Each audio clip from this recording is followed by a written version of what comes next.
Hello दोस्तों, मैं आशीष कुमार अपने YouTube channel Bihar GK tricks में आपका स्वागत करता हूं। आज हम लोग चंपारण सत्याग्रह आंदोलन के बारे में इस वीडियो में पढ़ेंगे। तो यदि आप लोगों ने अब तक हमारा channel Bihar GK tricks subscribe नहीं किया है तो इसे सब्सक्राइब कर लें, साथ ही बेल आइकन को जरूर दबाएं। तो आइए वीडियो को स्टार्ट करते हैं।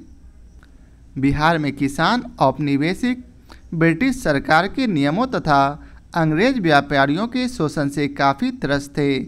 नील के अंग्रेज व्यापारी जो नीले साहब कहे जाते थे, वे उत्तरी बिहार के किसानों से जबरन नील की खेती करवाते आ रहे थे। उन्हें केवल अपने लाभ एवं मुनाफा की धुन रहती थी। बिहार में जहाँ कहीं भी नील की खेती होती थी, वहाँ अन्याय एवं शोषण का सबसे विकृत रूप दिखाई पड़ता था। जो किसान नील की खेती नहीं करना चाहते थे, उन पर अंग्रेज मनमाने ढंग से लगान बढ़ाकर वसूल करते थे। प्रशासन, पुलिस और उनकी न्यायपालिका भी इस उत्पीड़न में अंग्रेज जमींदारों को सहयोग करते थे। अब आगे है नील की विश्वव्यापी मांग। नील की खेती भारत में होती थी। नील की मांग यूरोप के औद्योगिक घरानों में अधिक थी, इसलिए इसकी व्यावसायिक खेती के लिए अंग्रेज इसे अमेरिका ले गए थे। इसका अंग्रेजी नाम उन्होंने इंडिगो रखा था। मूल शब्द इंडिकम है जो इंडिया से निकला। यूरोप में यह रंग अत्यंत लोकप्रिय होकर व्यापार के लिए एक अनमोल वस्तु बन गई। जब ईस्ट इंडिया कंपनी भारत में व्यापार करने आई थी तो इसके व्यापार की मुख्य वस्तु नील थी। प्रारंभ में कंपनी अंग्रेज खेतीहरों को रकम उधार देकर खेती करवाते थे, परंतु बंगाल के सुतनौती और गोविंदपुर की जमींदारी उन्होंने बंगाल के नवाब से प्राप्त कर लिया, तो वहां उन्होंने नील की व्यावसायिक खेती करना शुरू कर दिया। तभी से भारतीय किसानों पर अत्याचार भी बरसने लगे। मानव रक्त से रंजित हुए बिना नील की कोई गांठ यूरोप नहीं पहुंचती थी। अब आगे है विश्व बाजार में जर्मनी के वैज्ञानिकों ने कृत्रिम नील के लिए आए, जिससे भारतीय नील का भाव प्रतिमन 234 रुपये से गिरकर 100 रुपये प्रतिमन हो जाता था। 1914 में प्रथम विश्व युद्ध शुरू हो गया है, जिससे विश्व मंडी में जर्मनी का कृत्रिम नील का आना बंद हो जाता है और भारतीय नील की मांग बढ़ जाती है। बिहारी नील का भाव 675 रुपये प्रति मन तक पहुंच जाती है। इससे नील के अंग्रेज व्यापारियों के पास धन की वर्षा होने लग जाती है। वे किसानों से जबरन नील की खेती में बढ़ोतरी कराने के लिए बाध्य कर देते हैं। अब आगे है नील की खेती करवाने के तरीके। नील के अंग्रेज व्यापारी बिहार में 2 तरीकों से नील की खेती करवाते थे। पहला है जिरात तथा दूसरा है आसामीवार। तो आइए जानते हैं पहला जिरात को। जिरात के अंतर्गत वे अपने सीधी देखरेख में अपने हल बैल की सहायता से नील की खेती करवाते थे। इसके लिए वे रैयतों को नियुक्त करते थे और अनेक रैयतों के हल बैल को अपने लिए सुरक्षित कर लेते थे। ऐसे रैयत उनके बंधन में रहते थे, उन्हें बहुत कम मजदूरी मिलता था। आगे है दूसरा आसामीवार। आसामीवार व्यवस्था में कोठी वाला साहब रैयतों के द्वारा उन्हीं की खेत में नील की खेती करवाते थे। इस व्यवस्था के अंतर्गत सबसे अधिक प्रचलित तरीका 3 कठिया था। 3 कठिया चंपारण में सर्वाधिक प्रचलित था। इसके अंतर्गत रैयत को अपने प्रति बीघा खेत में से 3 कट्ठे में अथवा कोठी के खेत में 25 से 30 वर्ष तक लिखित शर्त के अनुसार नील उपजाना पड़ता था। इसके लिए औपचारिक रूप से सट्टा के अनुसार उसे मूल मिलता था। इस प्रथा से नीलहों को सर्वाधिक लाभ पहुंचता था। दूसरी ओर रैयत को काफ़ी नुकसान पहुंचता था। आगे है एक अन्य तरीका खुशकी या कुड़तौली कहे जाते थे।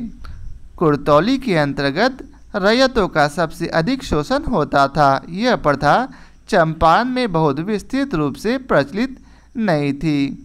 इसके अंतर्गत रैयत अपना सारा खेत और अपना घर भी कुछ अरसे के लिए नीलहा के पास बंधक रख देते थे। बंधक की अवधि उसकी सारी जिंदगी या उसके आने वाली पीढ़ी के लिए भी हो सकती थी। इस तरह वह गुलामी की जंजीरों में बंधा रह जाता था, जिससे निकलना उसके लिए असंभव सा होता था। अब आगे है शोषण व अत्याचार के विरुद्ध राजकुमार शुक्ल की पहल। चंपारण के नीलहों में सबसे क्रूर बेलवा कोठी का एसी एमन था। सतबड़िया गांव के राजकुमार शुक्ल उससे बहुत पीड़ित था। वह चाबुक लेकर निकलता तो दूर दूर तक आतंक फैल जाता। रैयतों पर एमन का अत्याचार बढ़ता गया। राजकुमार शुक्ल उसकी शिकायत लेकर थाने पहुंचे। उल्टे राजकुमार शुक्ल को ही गिरफ्तार कर जेल भेज दिया गया। कोर्ट कचहरी का चक्कर लगाते रहे। इसी क्रम में मोतिहारी के वकील गोरख प्रसाद, धरणीधर प्रसाद, कचहरी का कातिब पीर मोहम्मद मनीष, संत राउत, शीतल राय, शेख गुलाम से वह मिले। कानपुर जाकर समाचार पत्र प्रताप के संपादक गणेश शंकर विद्यार्थी से मिलकर नीलहों के अत्याचार के संबंध में उन्हें बताया। विद्यार्थी जी ने 4 जनवरी 1915 के अंक में चंपारण में अंधेरा नाम से एक लेख प्रकाशित किया और उन्हें गांधी जी से मिलने की सलाह दी। अब आगे है राजकुमार शुक्ल गांधी जी से मिले। लखनऊ में अंबिकाचरण मजूमदार के सभापतित्व में 26 से 30 दिसंबर 1916 तक कांग्रेस का अधिवेशन होना तय हुआ था। लोकमान्य तिलक भी इस अधिवेशन में भाग लेने आए थे, इसलिए जनता में काफ़ी उत्साह था। करीब 2300 प्रतिनिधि इस अधिवेशन में पहुंचे थे, जिनमें चंपारण के नीलहों से उत्पीड़ित रैयतों के प्रतिनिधि के रूप में हरिवंश सहाय, गोरख प्रसाद, ब्रजकिशोर प्रसाद, राम दयालु साहू, पीर मोहम्मद मुनीस और राजकुमार शुक्ल भी थे।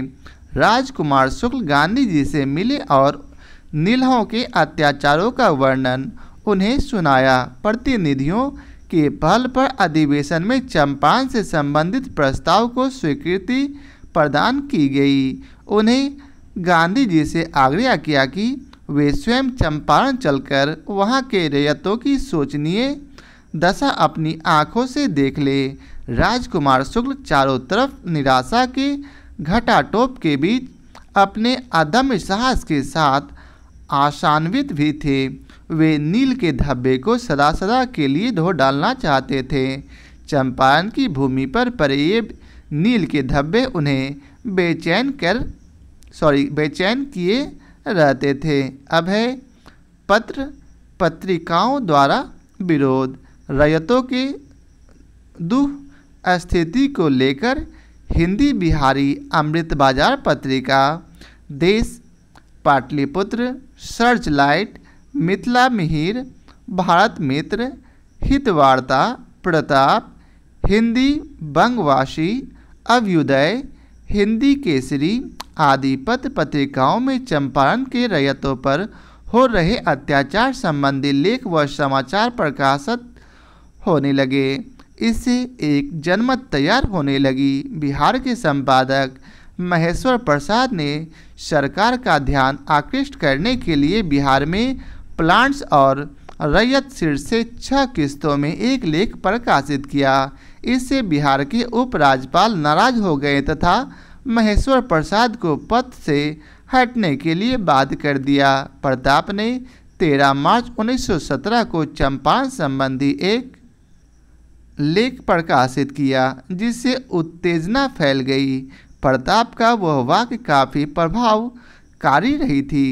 अन्याय से पीड़ित लोगों की आह परमात्मा तक का आसन डुला देती है। इसका असर आम जनता एवं औपनिवेशिक ब्रिटिश सरकार दोनों पर पड़ी।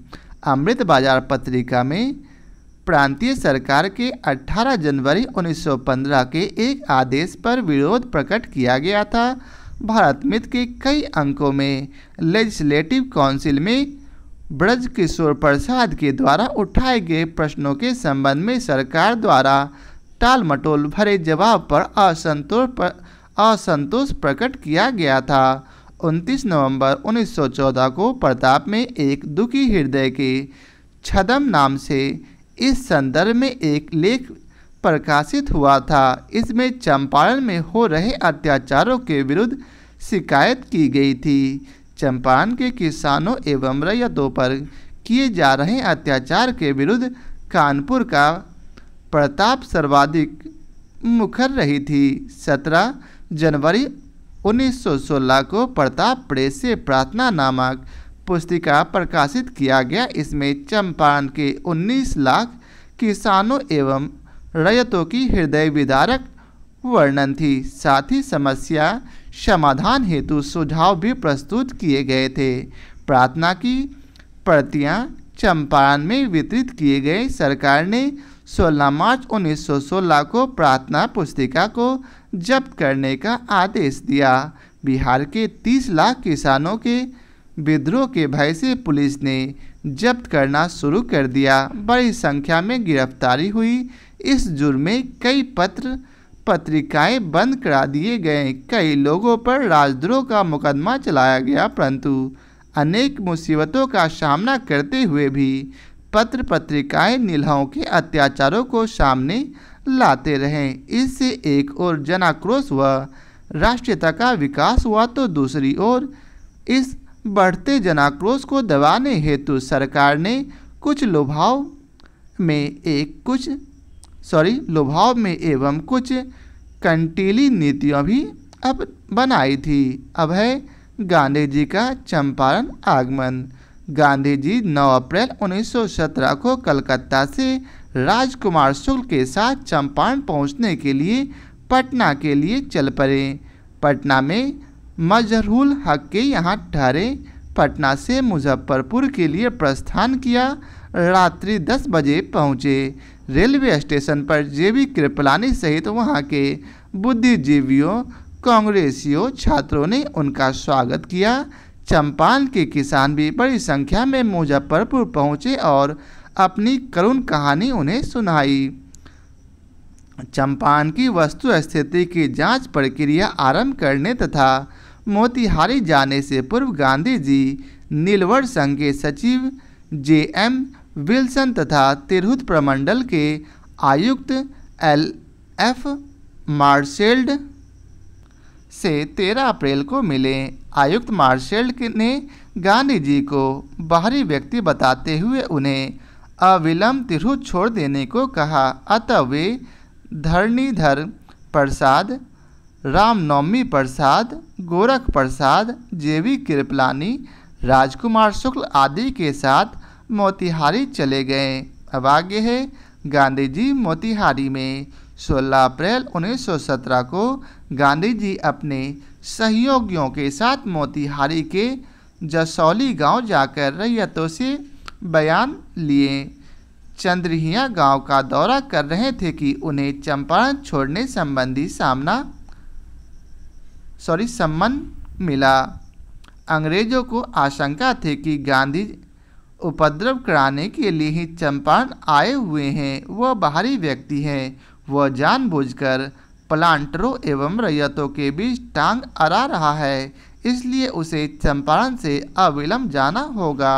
प्रशासन भी नीलहों को सहयोग कर रही थी। अब आगे है 18 अप्रैल से जून 1917 तक गांधी जी जसौली, चंद्रहिया, बैरिया, बेलवा, परसा, ढोकराहा, लोहारिया, ओल्हा, खनमिया, सकरी, काठा, छतौनी, ओलवा, मंजरिया, तुलकोलिया, बड़हड़वा सहित मोतिहारी, छपरा, मुजफ्फरपुर के सैकड़ों गांवों का दौरा कर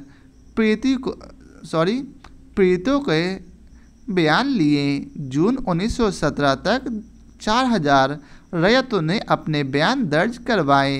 युवा स्वयंसेवक उनके बयान लिखकर नेताओं के पास जमा कराते रहे थे।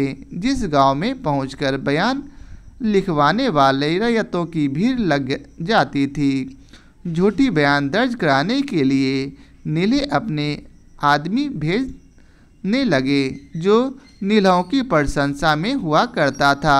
शिकायतों के दो श्रेणी में रखा जाता था। पहला तात्कालिक समस्या, दूसरा जो परंपरागत तरीकों से चली आ रही थी। अब है जांच कमेटी का गठन। प्रथम विश्व युद्ध चरम पर थी। विश्व युद्ध के कारण भारत में महंगाई बढ़ गई थी।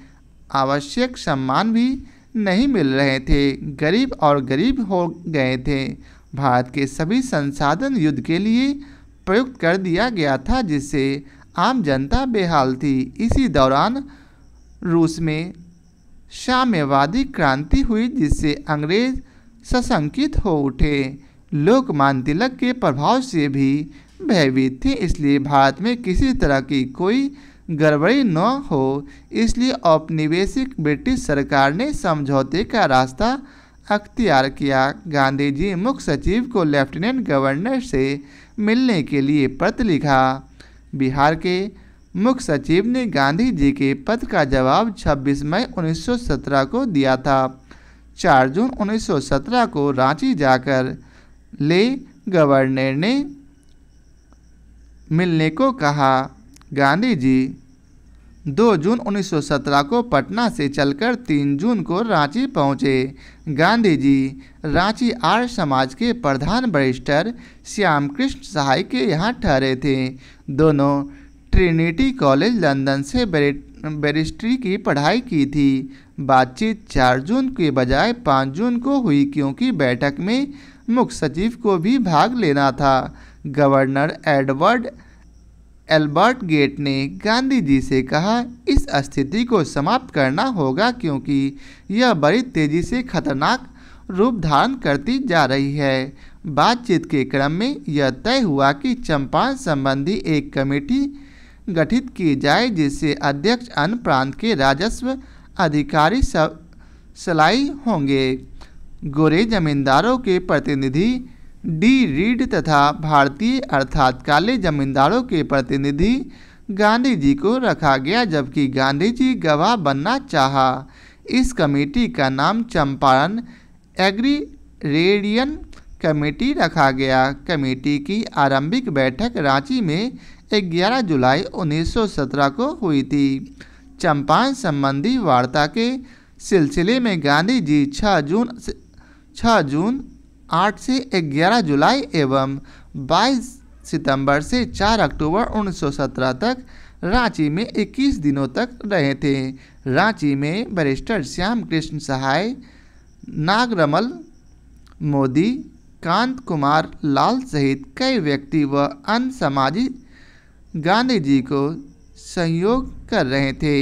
जांच समिति ने जिले के भिन्न भिन्न स्थानों में घूम घूम कर रैयतों की असुविधाओं तथा कष्टों की पूर्ण रूप से जांच कर अपनी अनुशंसा के साथ सरकार के समक्ष एक सर्वसम्मत प्रतिवेदन अर्पित किया, जिसके आधार पर 4 मार्च 1918 को चंपारण अधिनियम का जन्म हुआ।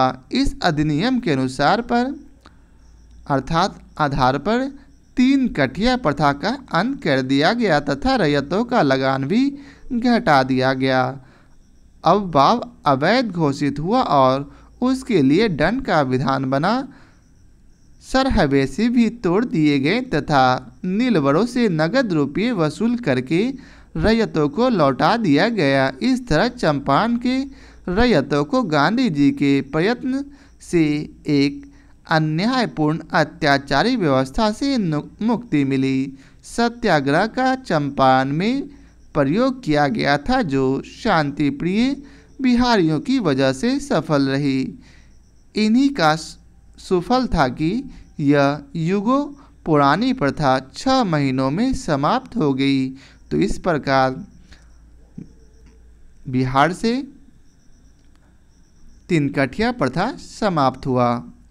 अब अगले वीडियो में हम लोग रॉलेट एक्ट के बारे में पढ़ेंगे। तो यदि आप लोगों ने अब तक हमारा channel Bihar GK tricks subscribe नहीं किया है तो इसे सब्सक्राइब कर लें, साथ ही बेल आइकन को जरूर दबाएं। तो आइए वीडियो को फिर मिलते हैं नए चैप्टर के साथ।